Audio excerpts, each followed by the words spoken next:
บทที่8บทสวดธรรมจักรกัปปวัตนสูตรเอวัมเมสุตังเอกังสัมมยังภัคควาภารณสียังวิหารติอิสิตปเนมิคขทาเยตัตตะละโหภัคควาปัญจวัคคีเยภิกขุอามันเตสิเทวเมภิกขเวอันตาปภาชิเตนะนะเสวิตพาโยจายังกาเมสุกามสุขาลิกานุโยโค หิโนคัมโมปทุชนิโกอนาลิโยอนัตถสันหิโตโยจายังอติกาละมัฏฐานุโยโคทุกโขอนาลิโยอนัตถสันหิโตเอเตเตภิกขเวอุโภอันเตอนุปคัมมะมัชฌิมาปฏิปทาตถาคเตนะอภิสัมพุทธา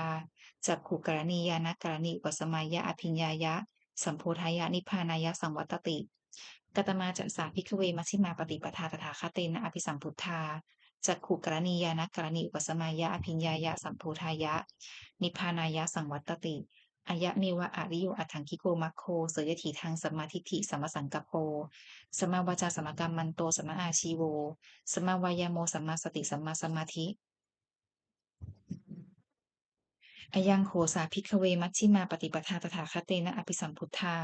จักขุกรณียานะกรณีอุปสมัยยะอภิญญายะสัมโพธายะนิพพานายะสังวัตติ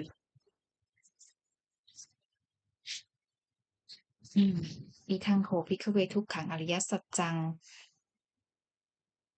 ชาติปิทุกขาชราปิทุกขามรณะปิทุกขังโสกปริเทวทุกขโทมนัสสุปายาสาปิทุกขา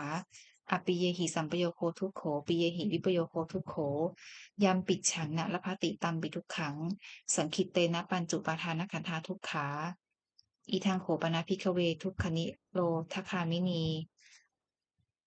ทุกขสมุททุกขสมุททะโยอริยสัจจังยายังตันหา โปโนภาวิกานันทิราคสาคตาตัตตราพินันทินีเสยถีทังกามตัณหาภวตัณหาวิภวตัณหาอีทังโหปนภิกขเวทุกขนิโรโทอริยสัจจังโยตัสสาเยวะตัณหายะอาเสสะวิราคณิโรโทจาโคปฏินิสักโคมุติอนาลโยอีทังโหปนภิกขเวทุกขนิโรทคามินีปฏิปทาอริยสัจจังอายะเมวะอริโยอัฏฐังกิโกมัคโคเสยถีทางสมาธิฐิสัมมสังกัปโปสมาวาจาสัมมกัมมันโตสมมาอาชีโว สัมมาวายโมสัมมาสติสัมมาสมาธิอีทางทุกขังอริยสัจจันติเมภิกขเวปุเพอนุสเตสุธรรมเมสุจักขุงอุตปาทิญาณังอุตปาทิปัญญาอุตปาทิวิชชาอุตปาทิอาโลโกอุตปาทิตังโขปนิทางทุกขังอริยสัจจังปริญญาตันติเมภิกขเวปุเพอนุสเตสุธรรมเมสุจักขุงอุตปาทิญาณังอุตปาทิปัญญาอุตปาทิวิชชาอุตปาทิอาโลโกอุตปาทิตังโขปนิทางทุกขังอริยสัจจังปริญญาตันติเมภิกขเว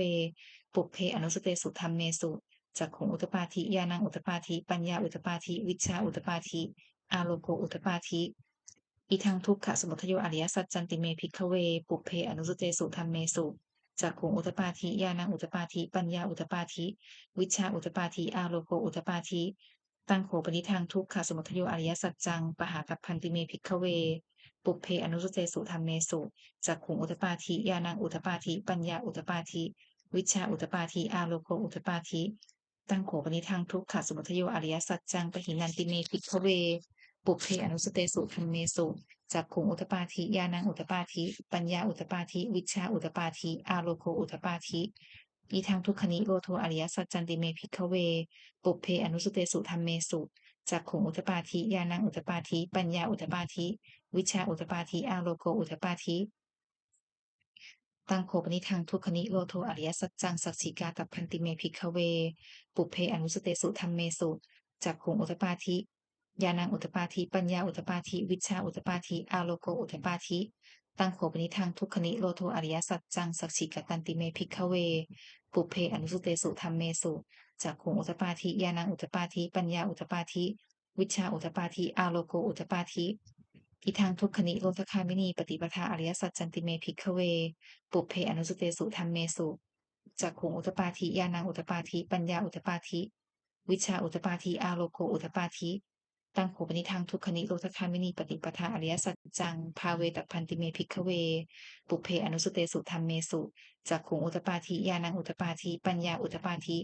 วิชาอุตปาทิอาโลโกอุตปาทิตังโขปนิทังทุกขนิโรธคามินีปฏิปทาอริยสัจจังภาวิตันติเมภิกขเวปุพเพอนุสเตสุธรรมเมสุ จักขุงอุทปาธิญาณังอุทปาธิปัญญาอุทปาธิวิชชาอุทปาธิอาโลโกอุทปาธิยาวกีวัจเมอิเมสุจตุสุอริยสัจเจสุเอวันติปริวัตตังทวัฏสาการังยถาภูตังญาณทัสสนังนสุวิสุทธังอโหสิเนวตาวาหังภิกขเวสเทวเกโลเกสมาลเกสัพพมะเกสสะมณพรหมนิยาปัจฉายสเทวมนุสายะ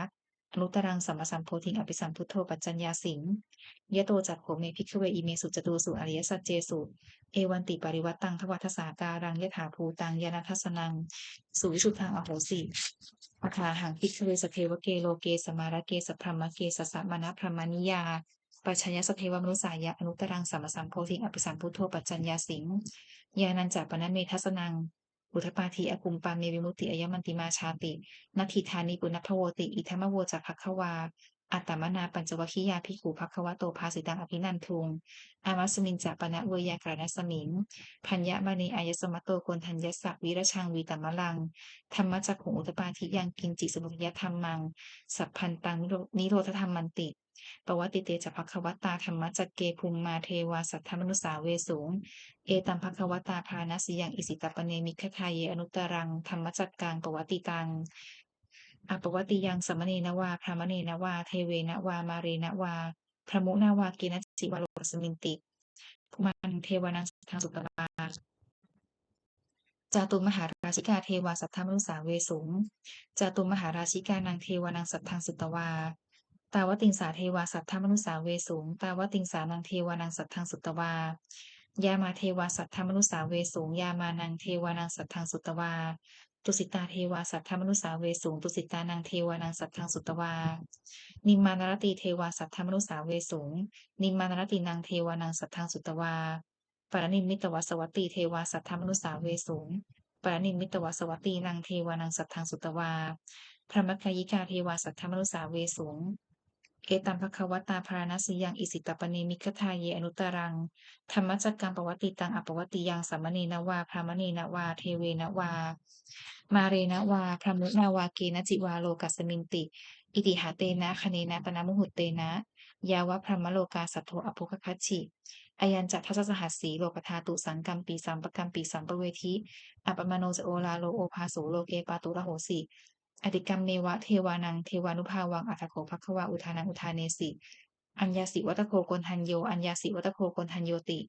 อิติหิหังอายสมะโตโกนทัญญสักอัญญาโกนทันโยเตวะนามังอโหสีติบทที่9พุทธานุสติอิติปิโสภควาอรหังสัมมาสัมพุทโธวิชชาจรณะสัมปันโนสุขโตโลกวิทูอนุตตโรปุริสธรรมสารถีสัทธาเทวามนุสสานังพุทโธภควาติบทที่10ธรรมานุสติสวากขาโตภควตาธโมสันทิฏฐิโกอาการิโกเอหิปัสสิโกโอปนัญญิโกปัจจตังเวทิตัพโพวินยูหีติบทที่11สังฆานุสติสุปฏิปันโนภควโตสาวกสังโฆอุสุปฏิปันโนภควโตสาวกสังโฆยายาปฏิปันโนภควโตสาวกสังโฆสามีจิปฏิปันโนภควโตสาวกสังโฆกิทิทางจัตตาริปุริสยุคานิอัฏฐาปุริสปุคคลาเอสัพพควโตสาวกสังโฆอาหูเนยโยปาหูเนยโยทักขิเนยโยอัญชริกะระนิโยอนุตตรังปุญญเขตังโลกัสสาติ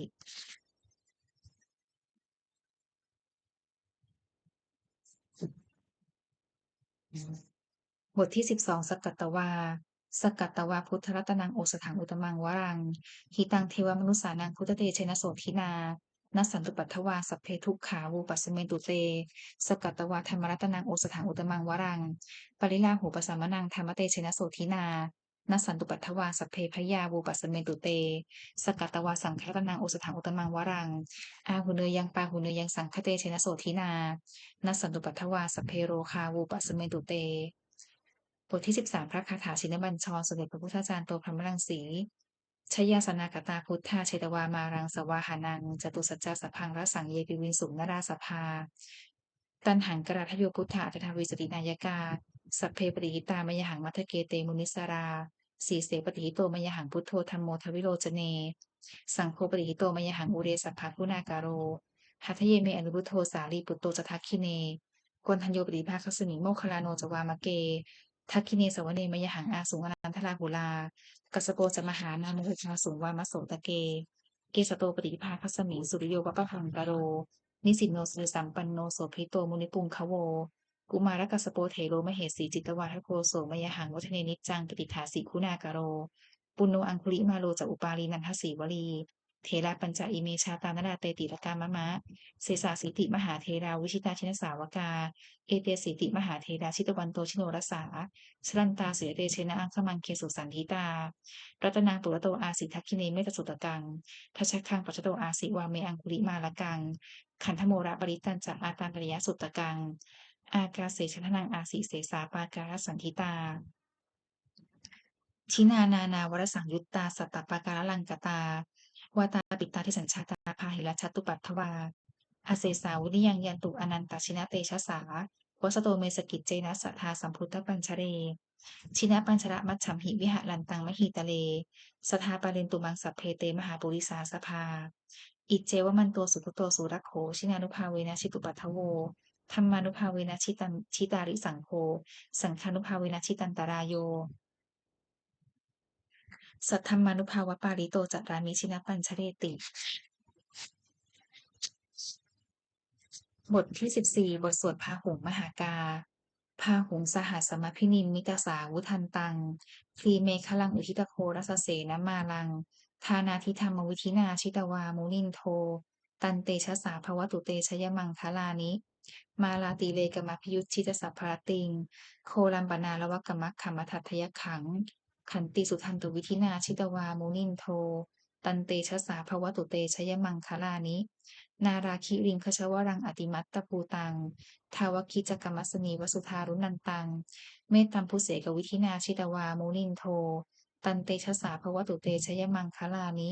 อุคิตตคัคคมติหัตถสุธารุนันตังทาวันติโยชนะปะถังกุลิมาละวันตังอิทธิพิสังคตมโนชิตวามุนินโทตันเตชะสาภวตุเตชยมังคลานิกัตตวานกัตถมุทารังอีวคัพพินิยาจินจายาทุทวจนังชยกายมัชเชสันเตนะโสมวิธินาชิตวามุนินโทตันเตชะสาภวตุเตชยมังคลานิสัจจวิหารยมาติสัจจกาวาทะเกตุงวาทาพิโรปิตมนังอติอันทภูตังปัญญาปทีปชาริโตชิตวามุนินโทตันเตชะสาภวตุเตชยมังคลานินันโทปนันทพุชคังวิพุทังมหิทิงปุตเตนะเถระพุชเคนะธมาปยันโตอิทูปเทสวิธินาชิตวามุนินโทตันเตชะสาภวตุเตชยมังคลานิทุกขาทิฏฐิพุชเคนะสุทัตถหัตถังพรัมมังวิสุทธิชุติมิทธิปกาปิธานังยานาคเทนวิธินาชิตวามุนินโทตันเตชะสาภวตุเตชยมังคลานิเอตาปิพุทธชยมังคละอัตถคาถาโยวาจโนทินาทิเนสรตเตมตันทีหิตวานเนกะวิวิธานิจุปัทถวานิโมกขังสุขังอธิฆเมยนาโรสัปปัญโยมหาการุณิโกนาโถหิตายสัพพปานินังปูเรตวาปารมีสัพพาปัตโตสัพโพธิมุตตมังเอเตนะสัจจวัชเชนะโหตุเตชยมังคลังชยันโตโพธิยามูเลสัจญานังนันนิวัฒโนเอวังตวังวิจโยโหตุชยสุชยมังคะเลอปราชิตปันลังเกสีเสปทวิโปคะเลอภิเสเกสัพพพุทธานังอคัปปัตโตปโมทติ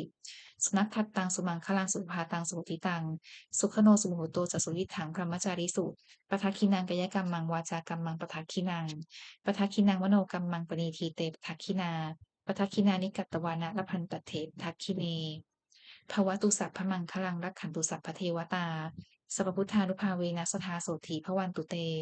ภวตุสัพพมังคลังรักขันตุสัพพเทวตาสัพพธรรมานุภาเวนัสทาโสถีพวันตุเต